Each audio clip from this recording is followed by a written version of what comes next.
சுவாமி நான் உங்களை தேடி வந்திருக்கேன். என்ன பண்ணுவீங்களோ ஏது பண்ணுவீங்களோ தெரியல. ஒண்ணு நீங்களா எடுத்துக்கோங்க என்ன, இல்லைன்னா ஒரு நல்ல வாழ்க்கை கொடுங்க அப்படின்னு சொல்லி போன தலம் வந்து திருத்தணி. நான் 2015 இருந்து நடிக்கலைங்க. ஸோ உடல் ரீதியா நிறைய மாற்றங்கள் இருந்தது. அதனால ஒரு இன்ஃபீரியர் காம்ப்ளெக்ஸ் வீட்லயே தங்கிட்டேன். கொரோனா பீரியட்ல எப்படி எல்லாருமே வீட்டுல தங்கினீங்களோ அந்த மாதிரி நான் கொரோனாலாம் வரதுக்கு முன்னாடி ஒரு 5 years பிஃபோரே வீட்டுல தான் இருந்தேன். 2019 யோகி பாபு சார் தான் வந்து சொன்னாரு, இந்த மாதிரி நான் திருத்தணிக்கு போயிருந்தேன், எனக்கு ஒரு நல்ல பட வாய்ப்புகள்லாம் வந்தது அப்படின்னு. சரி நம்ம ஃபிலிம்ல இருக்கவங்களே சொல்றாங்களே அப்படின்னு சொல்லிதான் திருத்தணி போய் பார்த்தேன். திருத்தணி போறதுக்கு முன்னாடி என்கிட்ட ஒரு ஆணவம் இருக்கும், தான் என்ற கர்வம் நிறைய இருக்கும். அப்புறம் மக்களை என்னமோ நான் போய் கரெக்டா போய் பேசலையோ, அவங்க கிட்ட வந்து நடந்துக்கலையோ, அப்புறம் மிஸ்டேக்ஸ் பண்றது ஜாஸ்தியா இருக்கும், தவறுகள் வந்து அதிகமா இருந்தது. ஆனா திருத்தணி போயிட்டு வந்தது பிறகு இப்ப நீங்க என்ன இப்படி பாக்குறீங்க அப்படின்னா அதுக்கு முழு காரணம் வந்து திருத்தணி முருகன் தான். அவர் இல்லைன்னா சரண்யான்றதே இருக்காது. ஏன்னா என் தருணம் அப்படிதான் இருந்தது.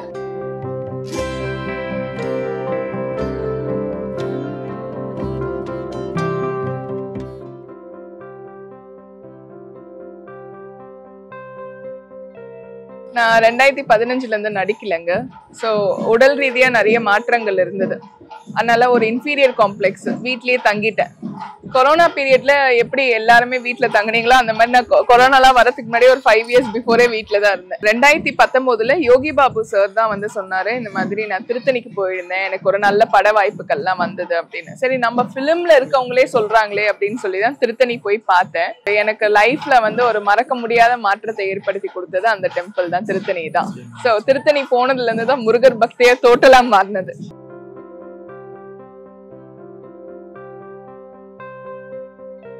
இப்ப நீங்க என்ன இப்படி பாக்குறீங்க அப்படின்னா அதுக்கு முழு காரணம் வந்து திருத்தணி முருகன் தான். அவர் இல்லைன்னா சரண்யான்றதே இருக்காது. ஏன்னா என் தருணம் அப்படிதான் இருந்தது. அப்போ நான் ரொம்ப அவர்கிட்ட வந்து அந்த மன குமுறல் இருக்கும்ல, யார்கிட்டயும் வெளியில அழுது சொல்லவும் முடியல, கோவிலுக்கு போயும் பெருசா அழவும் முடியல.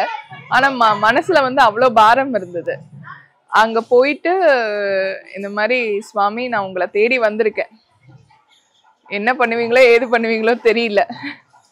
ஒண்ணு நீங்களா எடுத்துக்கோங்க என்ன, இல்லைன்னா ஒரு நல்ல வாழ்க்கை கொடுங்க அப்படின்னு சொல்லி போன தலம் வந்து திருத்தணி.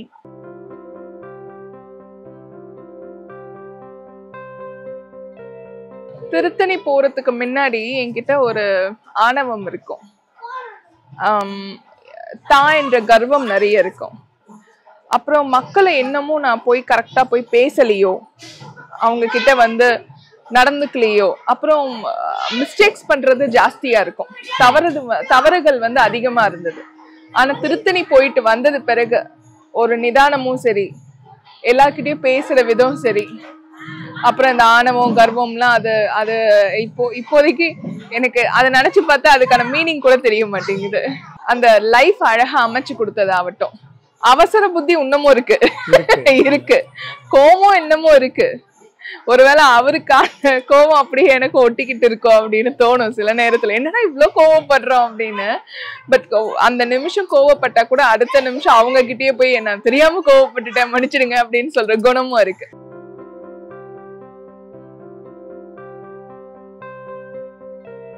ஆக்சுவலா இந்த தளத்துல வச்சு நான் சொல்றேன், நான் வந்து வேல் வந்து கையில பிடிச்சிருக்கேங்க. சின்ன வேலாதான் கையில பிடிச்சிருக்கேன். ஆனா முருகன் கிட்ட இருக்கிற ஒரு பெரிய வேல் நான் கையில பிடிச்சது இல்ல. அதுவும் சேவர் கொடியோட சேர்ந்த ஒரு வேலை பிடிச்சதே கிடையாது. நீங்க சொல்லிதான் வர முக்தீஸ்வரர் ஆலயத்துக்கு வந்தேன். இவரு என்னதான் சொல்றாரு, எந்த கோவில் தான் சொல்றாரு பாத்துருவோமேன்னு தான் வந்தேன். அப்போ இங்க இருக்க பாலமுருகனுக்கு வந்து நல்லா அபிஷேகம் பண்ணியிருந்தாங்க. அது சஷ்டி திதியில வந்திருந்தது. அப்ப தீபன் அவர் என்ன பண்ணிட்டு இருந்தாரு, அவர்கிட்ட அந்த வேல் வந்து என்கிட்ட கொடுத்தாரு. அது ரொம்ப சந்தோஷமா இருந்தது மனசுக்கு வந்து. அதுவும் சஷ்டியில கிடைக்கிறது, அந்த 7 நாள் விரதத்துல இருக்கும் போது ஒருத்தவங்க வேலும் சேவர் கொடியும் கொடுக்கறதுன்றது ரொம்ப சந்தோஷமான விஷயம். அது இந்த வர முக்தீஸ்வரர் ஆலயம்ல கிடைச்சது வந்து ரொம்ப ஸ்பெஷலா இருந்தது. அப்புறம் இங்க எல்லாம் சுவாமிக்கு அவங்க அலங்காரம் பண்ற விதமாகட்டும், இப்போ பெரிய பெரிய கோவில்கள்லயே அலங்காரம்ன்றது வந்து சில பேர் சரியா பண்ண மாட்டேங்கிறாங்க. ஆனா இந்த கோவில் அவங்களா எழுப்புறாங்க. இப்போ மக்கள் வந்து இப்போ இந்த கோவில் எப்படின்னாச்சும் வந்து வெளிக்கொண்டுட்டு வரணும் அப்படின்னு சொல்லிட்டு, அப்ப இந்த கோவில்ல வந்து அந்த அழகா அலங்காரம் பண்றதுன்றது ரொம்ப சந்தோஷமா இருந்தது.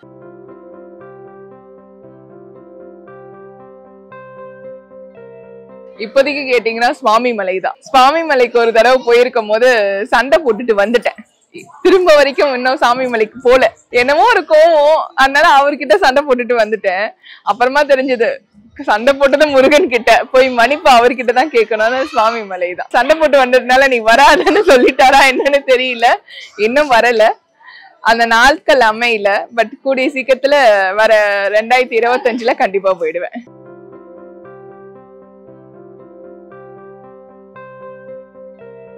நம்மளுக்கு தெரியாத ஒரு அழகிய சூழல் வந்து அமையும். மனசுல எப்பவுமே ஒரு அமைதி வந்து நிலவும்.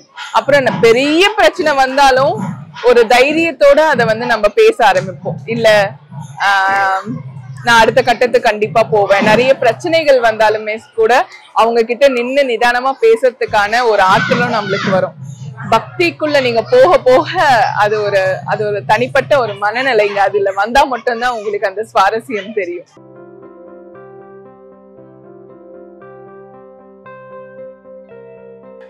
நம்ம ரொம்ப பெரிய தைரியசாலின்னு சொல்லிட்டு இந்த 2024 தாங்க எனக்கு தெரியும். ஏன்னா அதுக்கு முன்னாடி வந்து ஒரு பெண்ணா தைரியமானவ அப்படின்னு நான் மனசுல உணர்ந்திருக்கேன்.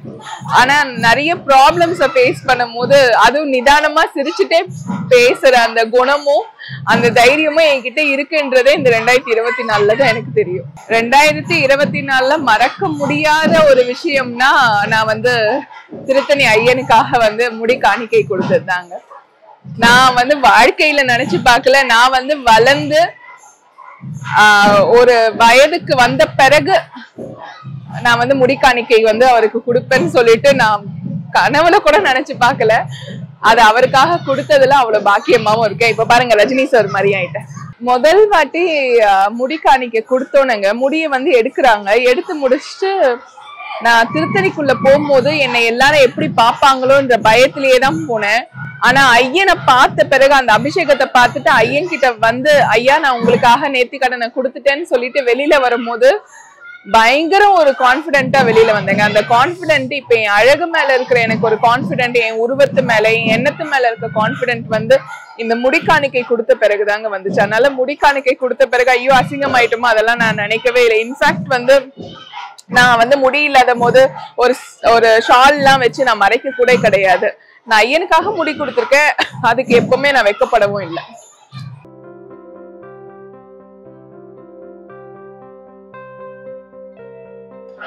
எதிர்பார்ப்பே இல்லாத புத்தாண்டு வந்து 2025 தாங்க. எப்பவுமே வந்து ஒவ்வொரு வருடமும் நிறைய எதிர்பார்ப்பு இருக்கும், எனக்கு நிறைய கனவுகள் இருக்கும், நிறைய வேண்டுதல்கள் இருக்கும். ஆனா இந்த நொடி வரைக்குமே வந்து முருகன் வந்து இந்த 2025க்கு என்னென்னலாம் கனவுகள்லாம் நினைவாக்க போறாரு, என்னை எப்படி இன்னும் ஸ்ட்ராங் ஆக்க போறாரு, நான் இன்னும் அடுத்த கட்டத்துக்கு எப்படி வந்து அவர் கையை பிடிச்சிட்டு போறேன் அப்படின்னு சொல்லிட்டு எனக்கு ஐடியாவே இல்லை. ஆனா ஒரு நம்பிக்கை இருக்கு, அவர் கூடவே இருப்பாருன்னு சொல்லிட்டு.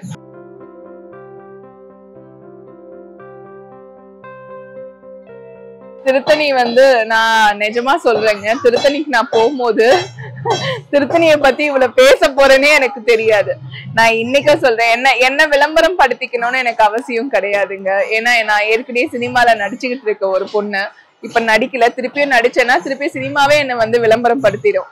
ஆனா முருகனை பத்தி பேசுறதுக்கான பாக்கியம் வந்து திருத்தணி முருகன் கொடுத்திருக்காருன்னு நினைக்கும் போதே அது பெரிய விஷயம். இது எத்தனை பேருக்கு அந்த பாக்கியம் கிடைக்கும்? அது எனக்கு கிடைச்சிருக்கிறதுல எனக்கு ரொம்ப சந்தோஷமா தான் பாக்குறேன். அது எனக்கான விளம்பரமா நான் பாக்கல.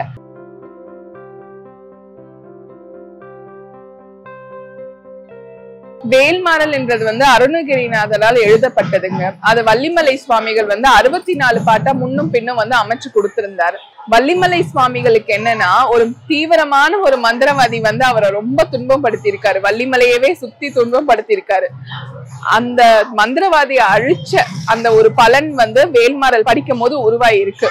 வேல்மாறல் நீங்க படிக்கும் போது பாத்தீங்கன்னா ஒவ்வொரு 4 வரி பாட்டுக்குமே ஒவ்வொரு கதை உண்டு, அப்புறம் அதுக்கான மந்திரத்தோட பலன்கள் வந்து அவ்வளோ அபரிவிதமா உண்டு.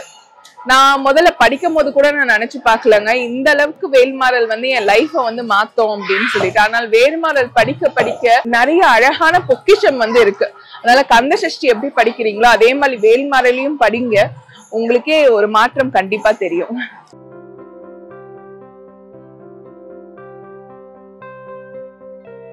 நீங்க கடவுள் கிட்ட வேண்டறதுக்கும் இயற்கை கிட்ட வேண்டறதும் ரெண்டுமே சமம் தான். சில பேர் வந்து என்ன சொல்லுவாங்கன்னா, எதா இருந்தாலும் நீங்க கடவுள் கிட்ட கேளு அப்படின்னு. ஆனா நான் கோவில்ல உள்ள எல்லா மரத்துக்கிட்டயுமே கேட்பேன். ஏன்னா எல்லா மரங்களுக்குமே உயிர் இருக்கு. அந்த உயிர் வந்து இறைவனுக்கு சொந்தமானது. அதனால எனக்கு வந்து இயற்கையும் கடவுளும் ரெண்டுமே சமன்றதுல ரொம்ப ரொம்ப ரொம்ப தீர்க்கமா நான் நம்புற ஒரு ஆளு. நான் எப்பவுமே இந்த கோவில்கள் உள்ள போகும்போதும் சரி, இல்லைன்னா இந்த மாதிரி இயற்கையான ஒரு சூழல்ல இருக்கும் போதும் சரி, எங்கனாச்சும் இந்த ஆலமரத்தையோ இல்ல அரச மரத்தையோ பார்த்தேன்னா நான் அப்படியே கையை வச்சுட்டு கொஞ்ச நேரம் வேண்டுவேன். எனக்கு என்னமோ என் மனசுல உள்ள பாரம் எல்லாமே கம்மியாகிற மாதிரியான ஒரு சூழ்நிலை வந்து உருவாகும். நீங்க இந்த பிரபஞ்சத்திடம் என்ன கேட்டாலுமே அது உடனே நடக்கும். நீங்க சில பேர் சொல்லுவாங்க மழை வரணும்னா உடனே வந்துருமா அப்படின்னு. ஆனா நீங்க நம்பிக்கையா அதுக்கு வந்து ஒரு பெரும் நம்பிக்கை வேணுங்க. யாருமே அசைக்க முடியாத ஒரு நம்பிக்கை இருந்ததுன்னா கண்டிப்பா நடக்கும்.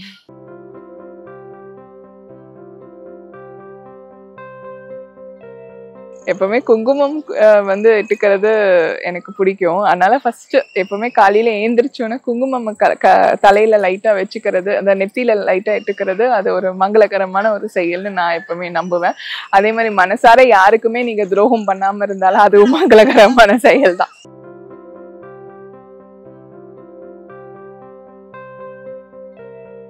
முருகன் தாங்க. அவரின்றி என்னோட வாழ்க்கை வந்து ஏறுமுகத்துல போவோம் அப்படின்னு சொல்லிட்டு நான் தன்னந்தனியா இருந்தேன்னா அதுல எனக்கு நம்பிக்கையே இல்லை. எங்க வீட்டுல திருத்தணி முருகனோட போட்டோ இருக்குங்க. எப்பவுமே அடுத்த கட்டத்துக்கான லைஃப்க்கு நான் போகும்போது எதனா ஒண்ணு யோசிச்சுட்டே இருப்பேன். திடீர்னு சட்டுன்னு இப்படி திரும்பி பார்த்தா அவரோட முகத்துல வந்து பயங்கர பிரகாசம் தெரியும். நான் இருக்கேன் சரண்யா, நீயே ரொம்ப போட்டு மனசை குழப்பிக்கிற அப்படின்னு சொல்லிட்டு. அது எனக்கு நான் எங்குமே நான் இருக்கேன் அப்படின்னு அவரு சொல்றது வந்து இருந்துகிட்டே இருக்கும்.